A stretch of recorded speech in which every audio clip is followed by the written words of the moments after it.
Hi guys, आज की हमारी स्टोरी बहुत इंटरेस्टिंग होने वाली है क्योंकि ये कहानी एक लालची और शापित लड़की की है जिसे पिछले हजारों सालों से एक भूतों का होटल चलाने का श्राप मिला हुआ है। हम्म, ये इंसान है या कोई भूत, ये हमें कहानी के आगे चलकर पता चलेगी। इस लड़की को ये श्राप क्यों मिला और ये श्राप कैसे टूटेगी, ये भी हमें कहानी के आगे चलकर पता चलेगा। ये कहानी और भी ज्यादा इंटरेस्टिंग हो जाती है जब ये शापित लड़की एक इंसानी लड़के से मिलती है। स्टोरी स्टार्ट करने से पहले let me know in the comments how many of you are I fan. Now let's get into it. Episode 1 के स्टार्टिंग में हमें एक लड़की मैन वोल को दिखाया जाता है जो एक ऐसे गेस्ट हाउस के तलाश में है जहां लोगों के मरने के बाद उनकी आत्माएं निवास करती हैं। मैन वोल भटकते हुए एक ढाबे पर जा रुकती है जहां उस ढाबे की ओनर मैन वोल से बात करने की कोशिश करती है। मैन वोल उस ओल्ड लेडी से बड़े बदतमीजी से बात करती है।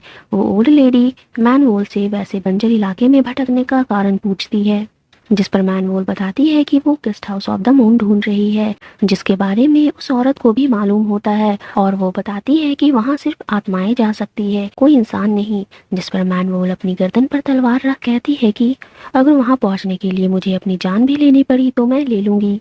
मैन वोल को देखिए साफ पता चल रहा था कि वो खुद से बहुत निराश है और उसे अपने किए पापों का पश्चाताप भी है।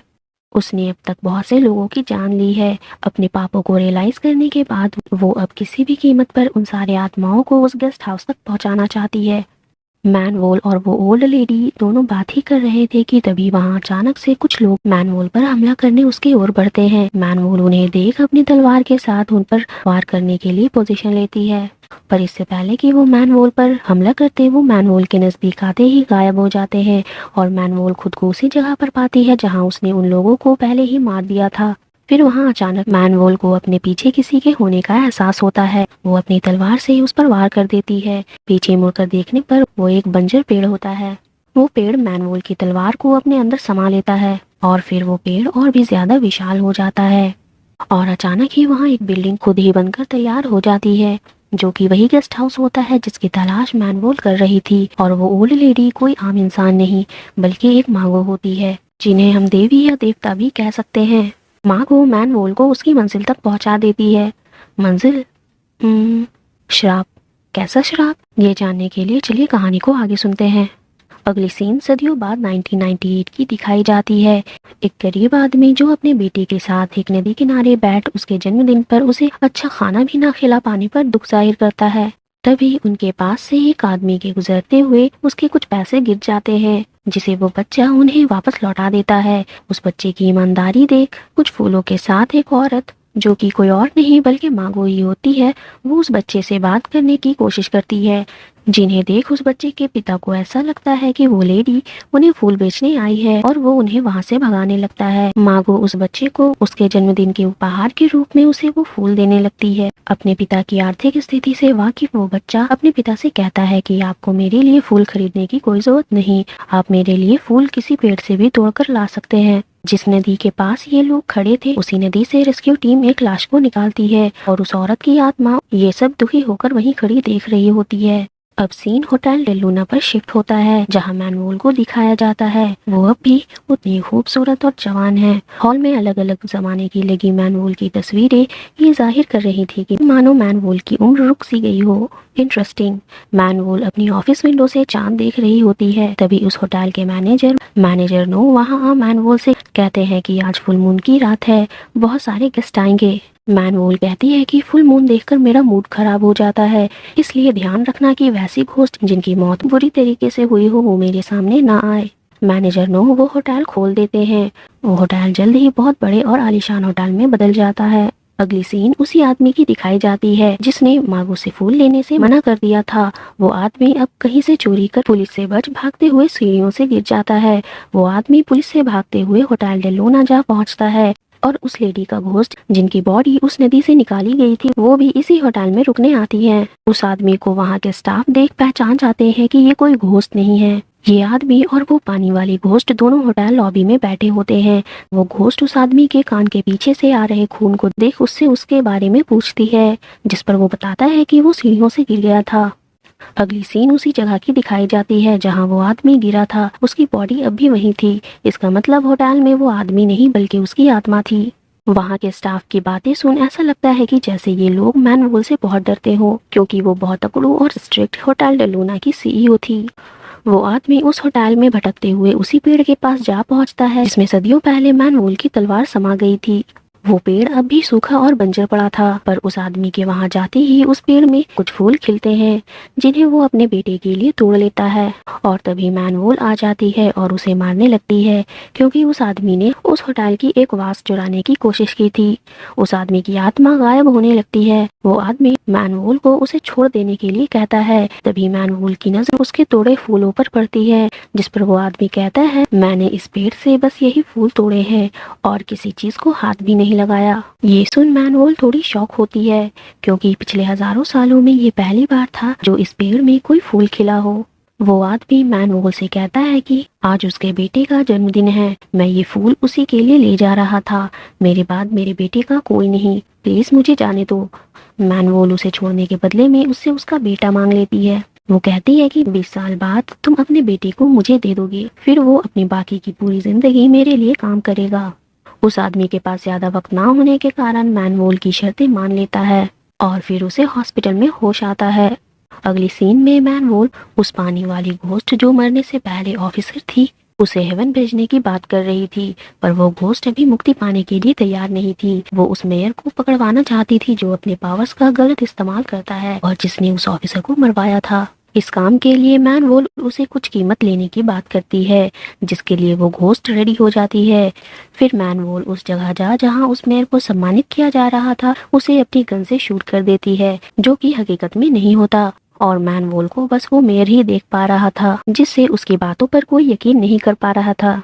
और तभी वहाँ वो ऑफिसर घोस्ट भी आ जाती है, जिसे देख मेयर और भी ज्यादा बौखला जाता है। उसकी ये पागलों वाली हरकत पूरी पब्लिक मीडिया के जरिए देखती है, जिस वजह से उसकी पॉलिटिकल करियर पूरी तरीके से खत्म हो जाती है और उस ऑफिसर घोस्ट को मुक्ति मिल जाती है। अगले सीन में मैनवोल को वो हीरे मिलते हैं जो उस ऑफिसर घोस्ट ने उस मेयर को एक्सपोज करने की कीमत के तौर पर दिए थे। मैनवोल हीरे देख बहुत खुश होती है, पर उसकी खुशी ज्यादा देर नहीं टिकती, जब मैनेजर नो उसके आधे हीरे होटल के मेंटेनेंस फीस के लिए ले लेता है और कुछ मैनवोल के लिविंग एक्सपेंसेस के लिए, क्योंकि मैनवोल के कपड़े, ज्वेलरी, कार्स, खाने, शराब, इन सब के बहुत खर्चे थे।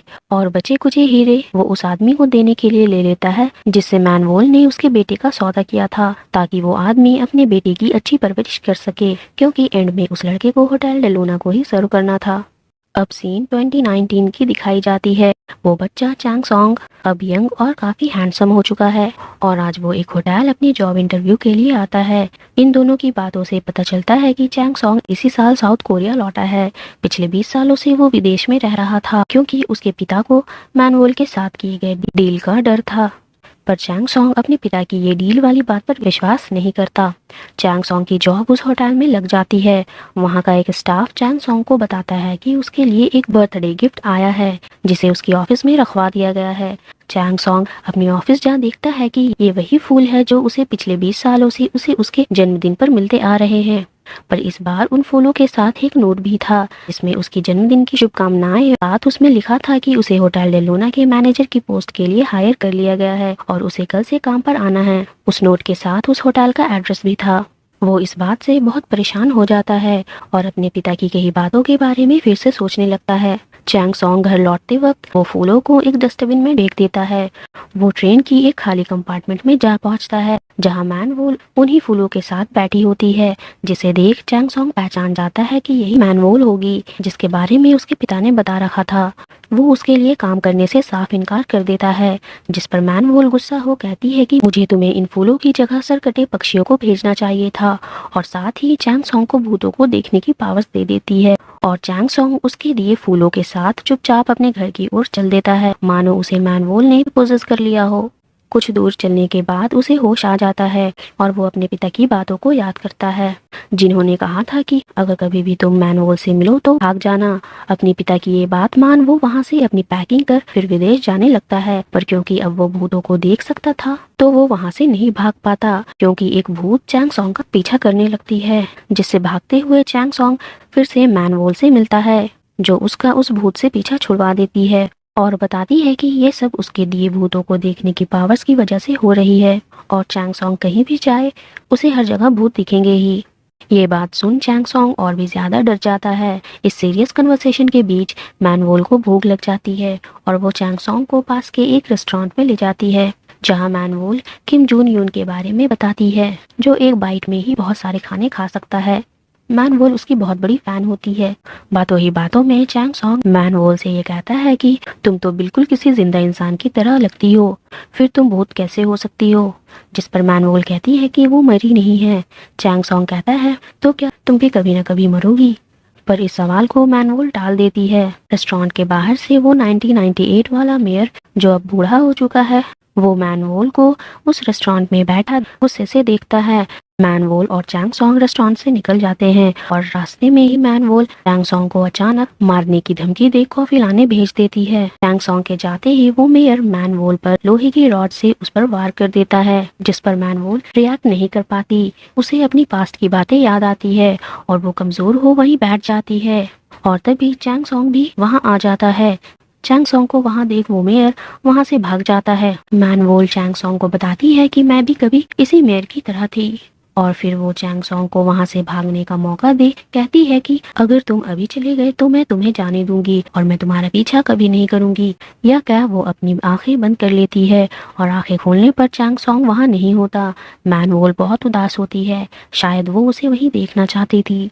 पर कुछ ही देर बाद चैंग सॉन्ग वहाँ एक कार्ड ले उसकी हेल्प करने आ जाता है और उसके लिए फिक्र जाहिर करते हुए उसे उस कार्ड पे बैठने बोलता है ताकि उसे हॉस्पिटल या उसके होटल वापस ले जा सके। मैनवोल को अच्छा फील होता है।